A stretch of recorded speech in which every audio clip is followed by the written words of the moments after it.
అందరికీ నమస్కారం. ఈరోజు గ్రాడ్యుయేట్ ఎన్నికలు జరగడం వన్ సైడ్గా 90% పేరాబత్తుల రాజశేఖర్ గారికి మద్దతు తెలిపినట్టుగా తెలుస్తుంది.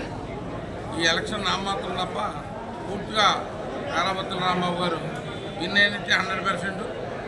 ఇది ఏదో నామమాత్రంగా ఎన్నికలు జరగాలని జరుగుతుంది తప్ప మా పార్టీ నుంచి కూడా మా కార్యకర్తలు, అందులో ముఖ్యంగా దీనికి ఇన్ఛార్జ్ చేసినటువంటి మదిరెడ్డి బాబీ గారు, బొత్తుల యశ్బాబు గారు ఇద్దరు మంచి కృషి చేసి ఈ యొక్క కార్యకర్తలందరినీ మొబైలైజ్ చేసి అనునిత్యం రోజుకి ప్రతి ఒక్కరికి పొద్దున సాయంత్రం కూడా ఫోన్లు చేసి మా కార్యకర్తలందరినీ ఎలక్ట్ చేసి ఈ యొక్క విజయంలో వాళ్ళిద్దరి పాత్ర ఎంతైనా ఉందని చెప్పి సందర్భంగా తెలియజేసుకుంటూ మమ్మల్ని అందరినీ కూడా రండి మీరందరూ రావాలని చెప్పి అందరినీ ప్రేరేపించి తీసుకెళ్ళి చెప్పి ఈ యొక్క కార్యక్రమాన్ని జయప్రదం చేయడానికి కార్యక్రమాలు ఎదురయ్యారని చెప్పి సందర్భంగా తెలియజేసుకుంటూ సెలవు తీసుకుంటాం.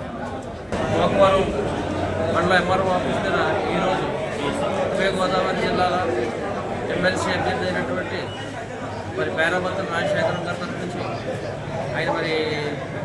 ఆయన పోటీ చేయడం జరిగింది. ఆయనకి సంపూర్ణ మద్దతు ఇవ్వడం జరిగింది జ్యోతిర్లింగ గారు, నవీన్ గారు ఆధ్వర్యంలో.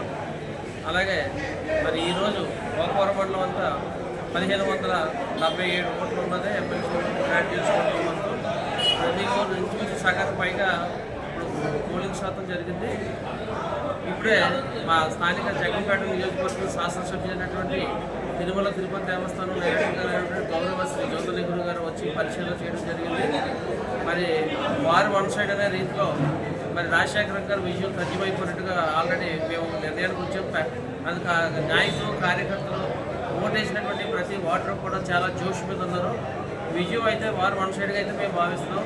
మేమందరం చాలా హ్యాపీగా ఉన్నాం. Telugu Desam cadre, Janasena, BJP cadre అని చెప్పేసి మరి మీడియా సోదరుల ముఖం మీదుగా ఈ విషయం తెలియపరుస్తుంది.